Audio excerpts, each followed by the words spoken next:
ನಾಯಕರನ್ನ ಬಾಲ್ಯದಿಂದ ಬೆಳೆಸುತ್ತಲ್ಲ RSS, ಅದಕ್ಕೇನೆ ಇವತ್ತು ದೇಶದ ಪ್ರಧಾನಿ ಕೂಡ RSS. ಯಾಕೆ ಬಿಜೆಪಿ ಒಂದೊಂದೇ ರಾಜ್ಯಗಳನ್ನ ಗೆಲ್ತಾ ಮುನ್ನುಗ್ತಾ ಇದೆ? ವೀರೇಂದ್ರ ಪಪ್ಪಿ ಬಿಹಾರ ಚುನಾವಣೆಗೆ 300 ಕೋಟಿ ಹಣವನ್ನ ಕೊಡೋಕೆ ಹೊರಟಿದ್ರಂತೆ. ಕಾಂಗ್ರೆಸ್ ಹೈಕಮಾಂಡ್ಗೆ ಸೋನಿಯಾ ಗಾಂಧಿ, ರಾಹುಲ್ ಗಾಂಧಿ ಅವರಿಗೆ ATM ಇದ್ದಾಗೆ ಇಲ್ಲಿಂದ ಹಣವನ್ನು ತಗೊಂಡೋಗ್ತಾರೆ ಅಂತ. ಕಾಂಗ್ರೆಸ್ ಅತ್ಯಂತ ಸ್ಟ್ರಾಂಗ್ ಆಗಿರುವಂತ ಕರ್ನಾಟಕದಲ್ಲಿ ಕೂಡ ABVP ಸದಸ್ಯರು ಹೆಚ್ಚಿದ್ದಾರೆ ಹೊರತು NSUI ತುಂಬಾ ವೀಕ್ ಆಗಿದೆ. ಸದ್ಯ RSS ನ ಬಗ್ಗೆ ಭಾರಿ ಚರ್ಚೆ ಆಗ್ತಾ ಇದೆ. RSS ಬಿಜೆಪಿಯ ಮಾತೃ ಸಂಸ್ಥೆಯಾಗಿ ಎಷ್ಟು ವೇಗವಾಗಿ ಬೆಳೆದಿದೆ, ಕಾಂಗ್ರೆಸ್ಗೆ RSS ದೊಡ್ಡ ಹೊಡೆತ ಅನ್ನೋದನ್ನ ಹಿಂದೆ ಕೂಡ ನಾನು ನಿಮ್ಗೆ ಹೇಳಿದ್ದೆ. ಹಾಗಾದ್ರೆ ಕಾಂಗ್ರೆಸ್ ಯಾಕೆ ತನ್ನ ಜೊತೆಗೆ ಒಂದಷ್ಟು ಅಂಗಸಂಸ್ಥೆಗಳನ್ನ ಬೆಳೆಸ್ಕೊಳಕ್ಕಾಗ್ತಾ ಇಲ್ಲ? RSS ನ ರೀತಿಯೇ ಕಾಂಗ್ರೆಸ್ಗಿರುವಂತಹ ಒಂದು ಸಂಸ್ಥೆ ಸೇವಾದಳ ಎಷ್ಟು ಸದಸ್ಯರನ್ನ ಹೊಂದಿದೆ, ಅದು ಯಾಕೆ ವೀಕ್ ಆಗಿದೆ, ಅದರ ಮೇಲೆ ಕಾಂಗ್ರೆಸ್ ಯಾಕೆ ಕೆಲಸ ಮಾಡ್ತಾ ಇಲ್ಲ? ಜೊತೆಗೆ ಕಾಂಗ್ರೆಸ್ ಬಿಜೆಪಿ ಎರಡೂ ಕೂಡ ತಮ್ಮ ವಿದ್ಯಾರ್ಥಿಗಳಿಗಾಗಿ, ಯುವಕರಿಗಾಗಿ ತಮ್ಮದೇ ಆದ ಸಂಸ್ಥೆಗಳನ್ನ ಹೊಂದಿದವೆ. ಅದು NSUI ಕಾಂಗ್ರೆಸ್ನ national student union of India, NSUI ಇದು ಕಾಂಗ್ರೆಸ್ನದ್ದಾದ್ರೆ, ಇನ್ನೊಂದು ಕಡೆ ಬಿಜೆಪಿಯದ್ದು ABVP. ಇವರ ಸದಸ್ಯತ್ವವನ್ನು ಕೂಡ ನೋಡಬೇಕು. ಯಾಕೆ ಬಿಜೆಪಿ ಒಂದೊಂದೇ ರಾಜ್ಯಗಳನ್ನ ಗೆಲ್ತಾ ಮುನ್ನುಗ್ತಾ ಇದೆ? ಯಾಕೆ ಕಾಂಗ್ರೆಸ್ ಒಂದೊಂದೇ ರಾಜ್ಯಗಳನ್ನ ಕಳ್ಕೊಳ್ತಾ ಈಗ ಹೊಟ್ಟೆ ಉರಿಯಲ್ಲಿ, ಅಂದ್ರೆ ಹೇಗಪ್ಪ ಮಾಡೋದು, ಈ ಬಿಜೆಪಿಯ ವೇಗವನ್ನ ತಡೆಯೋದು ಹೇಗೆ ಅಂತ ತಲೆ ಕೆಡಿಸ್ಕೊಳ್ತಾ ಇದೆ? ಇಷ್ಟೆಲ್ಲವನ್ನ ನಾವು ನೋಡ್ಬೇಕಾಗುತ್ತೆ. ಯಾಕಂದ್ರೆ ಕರ್ನಾಟಕದಲ್ಲಿ RSS ನಿಷೇಧ, ಅದರ ಚಟುವಟಿಕೆಗಳ ಮೇಲೆ ಸಂಪೂರ್ಣ ನಿರ್ಬಂಧ ಅಂತ ಚರ್ಚೆ ಆಗ್ತಾ ಇದೆ. ಯಾಕೆ ಕಾಂಗ್ರೆಸ್ಗೆ ಇಷ್ಟೊಂದು ಟೆನ್ಷನ್ನು? ನೋಡಿ, ಇಡೀ ದೇಶದಲ್ಲಿ ಕಾಂಗ್ರೆಸ್ಸೇ ಕರ್ನಾಟಕ ಕೇಂದ್ರಿತ ಆಗಿದೆ ಅಂತ ಅನ್ಸುತ್ತೆ. ಯಾಕೆ ಹಾಗನ್ಸುತ್ತೆ? ನಾನು ನಿಮ್ಗೆ ಹೇಳೋದು, ಈ ದೇಶದ AICC ಅಂದ್ರೆ ಕಾಂಗ್ರೆಸ್ನ AICC ಅಧ್ಯಕ್ಷರಾರು ಮಲ್ಲಿಕಾರ್ಜುನ್ ಖರ್ಗೆ, ಕರ್ನಾಟಕದವರು. ಈ ದೇಶದ ಅಂದ್ರೆ ಕಾಂಗ್ರೆಸ್ನ ಯೂತ್ ವಿಂಗ್ ನ ಪ್ರೆಸಿಡೆಂಟ್ ಆಗಿದ್ದವ್ರು ಯಾರು? ಶ್ರೀನಿವಾಸ್ BV, ಕರ್ನಾಟಕ ಮೂಲದವರು. ಅವರು ಬಹಳ ಸುದೀರ್ಘ ಅವಧಿಗೆ ಯೂತ್ ಕಾಂಗ್ರೆಸ್ನ ಅಧ್ಯಕ್ಷರಾಗಿರೋರು. ಅದಾದ್ಮೇಲೆ ಈ ಕಾಂಗ್ರೆಸ್ ಹೈಕಮಾಂಡ್ ಇದೆಯಲ್ಲ, ಇದು ಕರ್ನಾಟಕದಲ್ಲಿರುವಂತ ರಾಜಕೀಯ ಪರಿಸ್ಥಿತಿಯನ್ನು ಕಂಟ್ರೋಲ್ ಮಾಡಕ್ಕಾಗತ್ತಾ? ಇಲ್ಲ. ಕಾಂಗ್ರೆಸ್ ಕರ್ನಾಟಕಕ್ಕೆ ಒಂಥರ, ಈ ಕರ್ನಾಟಕ ಕಾಂಗ್ರೆಸ್ಗೆ ಒಂಥರ ATM ಇದ್ದಾಗ ಆಗ್ಬಿಟ್ಟಿದೆ. ಬೇರೆ ರಾಜ್ಯಗಳನ್ನ ಗೆಲ್ಲಬೇಕು ಅಂದ್ರೆ ಈ ಕರ್ನಾಟಕ ಕಾಂಗ್ರೆಸ್ ಇಂದ ಏನಾದ್ರೂ ಕೊಡುಗೆ ಹೋಗ್ಬೇಕು.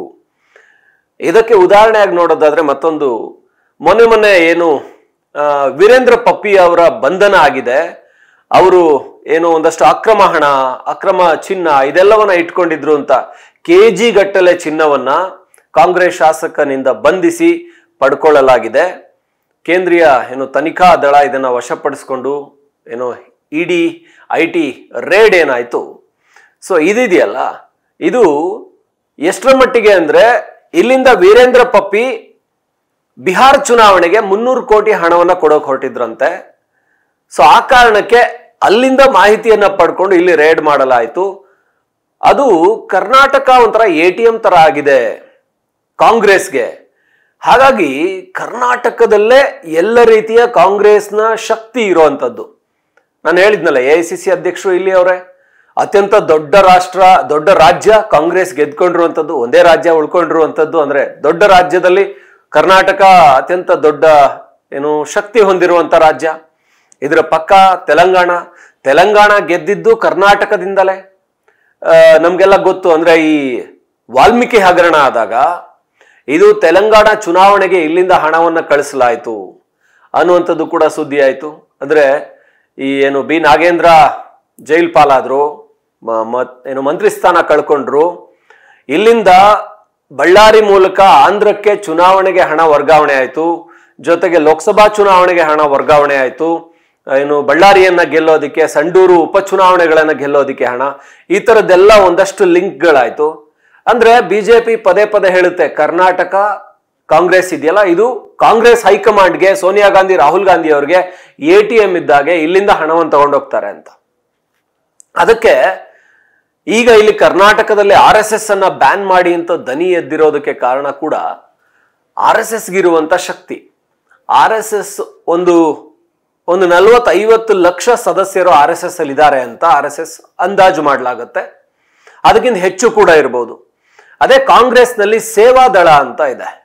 ಕಾಂಗ್ರೆಸ್ನಲ್ಲಿ ಸೇವಾದಳ ಅಂತ ಅಂದ್ರೆ ಬಿಳಿ ಟೋಪಿಯನ್ನು ಹಾಕೊಂಡು ಸೇವಾದಳದವರು ಸೇವೆ ಅಂದ್ರೆ ದೇಶಕ್ಕೆ ಸೇವೆ ಕೊಡುವಂಥದ್ದು, ಸಮಾಜಕ್ಕೆ ಸೇವೆ ಕೊಡುವಂಥದ್ದು ಕಾಂಗ್ರೆಸ್ನಲ್ಲಿ ಕೂಡ ಸೇವಾದಳ ಅಂತ ಇದೆ.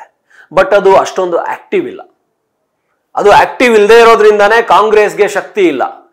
ಇದು ಕಾಂಗ್ರೆಸ್ ಅನ್ನ ಹಲವು ರಾಜ್ಯಗಳನ್ನ ಗೆಲ್ಲೋದಕ್ಕೆ ತುಂಬಬೇಕಾಗಿದ್ದಂತ ಶಕ್ತಿಯನ್ನ ತುಂಬುತ್ತಾ ಇಲ್ಲ ಸೇವಾದಳ. ಸೇವಾದಳವನ್ನ ಆಕ್ಟಿವ್ ಮಾಡಬೇಕು ಅಂತ ಏನು KPCC ಅಧ್ಯಕ್ಷರು DK ಶಿವಕುಮಾರ್ ಆಗಾಗ ಸಭೆಗಳನ್ನ ಮಾಡ್ತಾ ಇರ್ತಾರೆ. ಅದಕ್ಕೆ ಸಂಬಂಧಪಟ್ಟಾಗೆ ನಾಯಕರುಗಳನ್ನ ಸೇವಾದಳ ಅಂದ್ರೆ ಏನು, ಅದರ ಮಹತ್ವ ಏನು, ಹಿಂದೆ ಹೇಗೆ ಇತ್ತು, ಸೊ ಅದನ್ನ ಮುಂದುವರ್ಸ್ಕೊಂಡು ಹೋಗ್ಬೇಕು ಅಂತ ಹೇಳ್ತಾರೆ. ಸೊ ಅದು ಆಕ್ಟಿವ್ ಆಗಿ ಕೆಲಸ ಮಾಡಲ್ಲ. ಇನ್ನ NSUI ಇದೆ, national student union of India ಇದೆ. ಸೊ ಇದು ABVP ಬಿಜೆಪಿಯ ಏನು ಪರ್ಯಾಯ ವಿದ್ಯಾರ್ಥಿ ಸಂಘಟನೆ ಇದೆಯಲ್ಲ, ಅದಕ್ಕೆ ಸರಿಸಮನ ಕೆಲಸ ಮಾಡುತ್ತಾ ಅಂದ್ರೆ ಅದು ಮಾಡ್ತಾ ಇಲ್ಲ.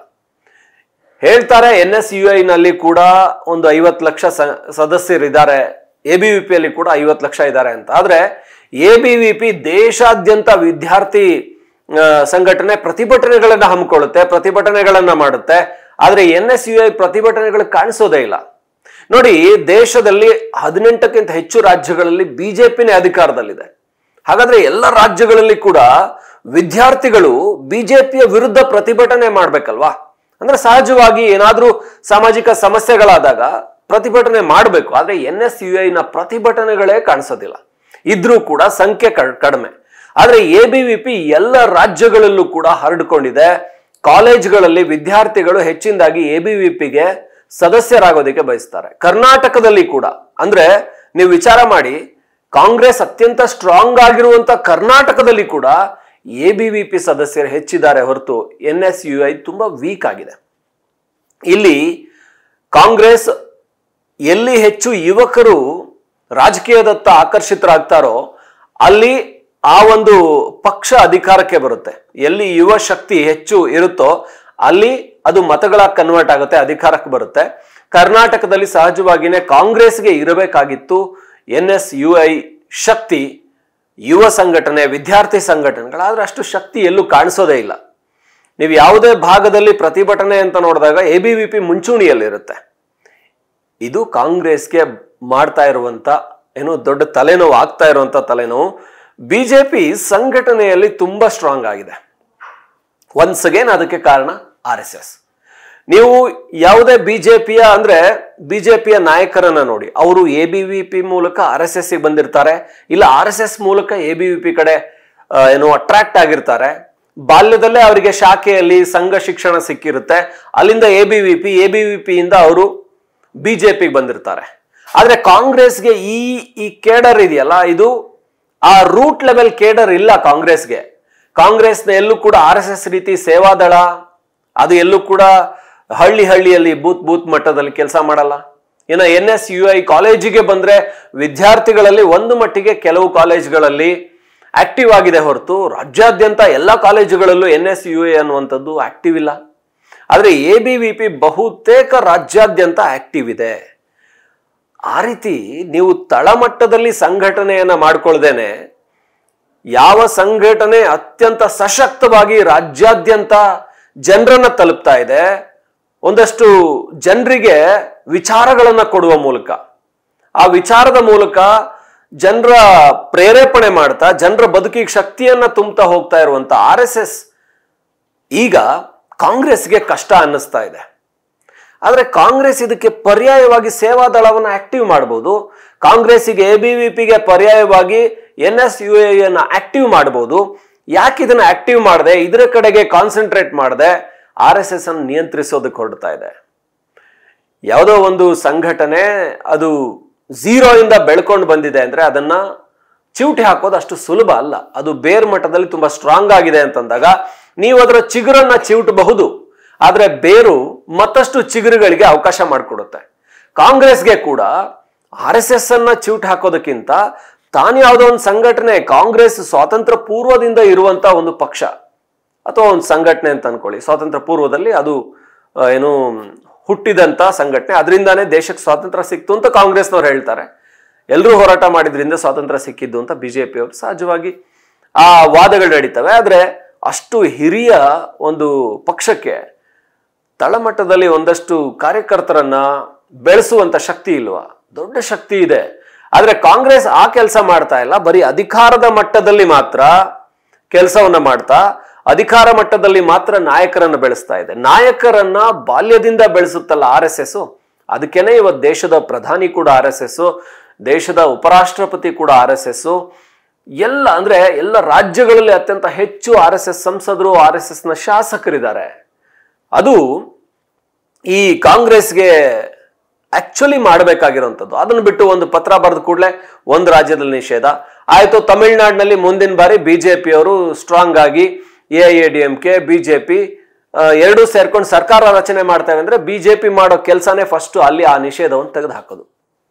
ಆಮೇಲೆ ಕರ್ನಾಟಕದಲ್ಲಿ ಅಧಿಕಾರಕ್ಕೆ ಬಂದ್ರೆ ಮತ್ತೆ ಅದನ್ನು ತೆಗಿತಾರೆ. ಮುಂದಿನ ಬಾರಿ ಕಾಂಗ್ರೆಸ್ ಇದೇ ರೀತಿಯಲ್ಲಿ ಬರೀ ದ್ವೇಷ ರಾಜಕಾರಣದ ಹೇರಿಕೆಗಳನ್ನ ಮಾಡ್ತಾ ಹೋದ್ರೆ, ಸರಿಯಾಗಿ ಗ್ಯಾರಂಟಿಗಳನ್ನ ಕೊಡದೆ 3 ತಿಂಗಳಾಗಿದೆ 4 ತಿಂಗಳಾಗಿದೆ ಗ್ಯಾರಂಟಿಗಳು ಬಂದಿಲ್ಲ, ಅದನ್ನು ಮಾಡೋದ್ ಬಿಟ್ಟು ಬರೀ ಏನು ಧಾರ್ಮಿಕ ಹಕ್ಕುಗಳ ಮೇಲೆ ಒಂದಷ್ಟು ಹೇರಿಕೆಗಳು ಮಾಡುವಂಥದ್ದು, ಹಿಂದೂ ಧರ್ಮ ಸನಾತನ ಧರ್ಮದ ವಿರುದ್ಧನೇ ಒಂದಷ್ಟು ಏನು ಒತ್ತಡಗಳಂತರು, ಇದನ್ನ ಮಾಡ್ತಾ ಹೋದ್ರೆ ಸಹಜವಾಗಿ ಕರ್ನಾಟಕದಲ್ಲಿ 5 ವರ್ಷಕ್ಕೊಮ್ಮೆ ಅಧಿಕಾರ ಬದಲಾಯಿಸಿದ್ದಾರೆ. ಮುಂದಿನ ಬಾರಿ ಬಿಜೆಪಿ ಅವರು ಬರ್ತಾರೆ, ಮತ್ತೆ ಈ ಹಿಂತೆಗೆತವನ್ನ ಹಿಂತೆಗೆದುಕೊಳ್ತಾರೆ. RSS ಮೇಲಿನ ನಿಷೇಧವನ್ನ ಏನು ಸರ್ಕಾರಿ ಶಾಲೆಗಳಲ್ಲಿ, ದೇವಸ್ಥಾನಗಳಲ್ಲಿ, ಕ್ರೀಡಾಂಗಣಗಳಲ್ಲೆಲ್ಲ ಮಾಡೋಂಗಿಲ್ಲ ಅನ್ನೋಂಥದ್ದು, ಈ ರೀತಿ ಏನಿದೆ ಅದೆಲ್ಲ ಹಿಂತೆಗಿತಾರೆ.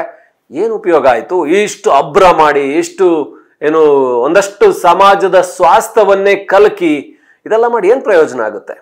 ಅದರ ಬದಲು RSS ಕೂಡ ಬಿಜೆಪಿಗೆ ಪರ್ಯಾಯವಾಗಿ, ಅಂದ್ರೆ ಕಾಂಗ್ರೆಸ್ ಕೂಡ ಬಿಜೆಪಿಗೆ ಪರ್ಯಾಯವಾಗಿ, RSSಗೆ ಪರ್ಯಾಯವಾಗಿ ತಳಮಟ್ಟದಿಂದ ಸೇವಾದಳವನ್ನ ಬೆಳೆಸ್ಲಿ, ABVPಗಿಂತ ಸ್ಟ್ರಾಂಗ್ ಆಗಿ NSUI ಅನ್ನ ರೆಡಿ ಮಾಡ್ಲಿ. ಅದಲ್ವಾ ಮಾಡ್ಬೇಕಾಗಿರೋದು. ಅದನ್ನು ಮಾಡದೆ ಸುಮ್ಮನೆ ಈ ರಾಜಕೀಯವಾಗಿ ಒಂದಷ್ಟು ಏನು ಹೆಮ್ಮರವಾಗಿ ಬೆಳೆದಿರುವಂತ ಮರದ ಕೆಲವು ರೆಂಬೆ ಕೊಂಬೆಗಳನ್ನ ಕಡಿತೀನಿ, ಅದರ ಚಿಗುರನ್ನ ಚಿವುಡ್ತೀನಿ ಅಂದ್ರೆ ಬೇರು ಗಟ್ಟಿಯಾಗಿದ್ದ ಮೇಲೆ ಅದು ಮತ್ತಷ್ಟು ಹರಡ್ಕೊಳ್ಳುತ್ತೆ, ಮತ್ತಷ್ಟು ಸ್ಟ್ರಾಂಗ್ ಆಗುತ್ತೆ. ಅದಕ್ಕೆ ನೀರು ಎರೆಯೋದಕ್ಕೆ ಮತ್ತೆ 5 ವರ್ಷ ಬಿಟ್ಟು ಕೂಡಲೇ ಅದೇ ಸರ್ಕಾರ ಬರುತ್ತೆ. ಸೊ ಇದು ಜನರಿಗೆ ಸುಮ್ಮನೆ ಒಂದಷ್ಟು ತಲೆ ಹಾಳು ಮಾಡೋಕ್ಕಿಂತ, ಸುದ್ದಿನ ಡೈವರ್ಟ್ ಮಾಡಿ ಬೇರೆ ಯಾವುದಕ್ಕೋ ಹೋಗೋದಕ್ಕಿಂತ, 3 ತಿಂಗಳಿಂದ ಗ್ಯಾರಂಟಿ ಬಂದಿಲ್ಲ, ಅನ್ನಭಾಗ್ಯ ಸರಿಯಾಗಿ ಬರ್ತಾ ಇಲ್ಲ, ಇಂದಿರಾ ಕಿಟ್ ಕೊಡ್ತಾರೆ, ಆಮೇಲೆ ರಸ್ತೆಗಳು ಸರಿ ಇಲ್ಲ, ಈ ಏನು ಇಂಟರ್ನ್ಯಾಷನಲ್ ಕಾನ್ಸಂಟ್ರೇಷನ್ ಬೆಂಗಳೂರು ಕಡೆ ಇದೆ, ರಸ್ತೆಯಲ್ಲಿ ಗುಂಡಿಗಳು, ಜನ ರಸ್ತೆಯಲ್ಲಿ ವಾಹನ ಅಪಘಾತಕ್ಕೆ ಸಿಕ್ಕಿ ಸಾಯ್ತಾ ಇದ್ದಾರೆ, ಈ ರೀತಿಯ ಸುದ್ದಿಗಳು. ಇದರಿಂದಾಗಿ ಗೂಗಲ್ ಬೆಂಗಳೂರಲ್ಲಿ ಇನ್ವೆಸ್ಟ್ ಮಾಡಬೇಕಾದಂತ ಲಕ್ಷ ಕೋಟಿಯನ್ನ ಆಂಧ್ರಕ್ಕೆ ಇನ್ವೆಸ್ಟ್ ಮಾಡ್ತು. ಈ ಸುದ್ದಿಯನ್ನ ಡೈವರ್ಟ್ ಮಾಡೋದಕ್ಕೆ ನೀವು ತಗೊಂಡೋಗಿ RSS ಬ್ಯಾನ್ ಈ ತರದ್ದೆಲ್ಲ ಮಾತಾಡ್ತೀರಾ ಅಂತ ಅನ್ಸುತ್ತೆ ಜನರಿಗೆ. ಹಾಗಾಗಿ ಇದು ನಮಗನ್ಸ್ತಾ ಇರೋದು. ನಿಮಗೇನ್ ಅನ್ಸುತ್ತೆ? ನೀವು ಕೂಡ ಕಮೆಂಟ್ ಮಾಡಿ. ಈ ರೀತಿಯ ಮತ್ತಷ್ಟು ಸುದ್ದಿ, ವಿಷಯ, ವಿಶ್ಲೇಷಣೆಗಳ ಜೊತೆ ನಿಮ್ಮ ಮುಂದೆ ಬರ್ತಾ ಇರ್ತೀವಿ. ನೋಡ್ತಾ ಇರಿ ಒನ್ ಇಂಡಿಯಾ ಕನ್ನಡ.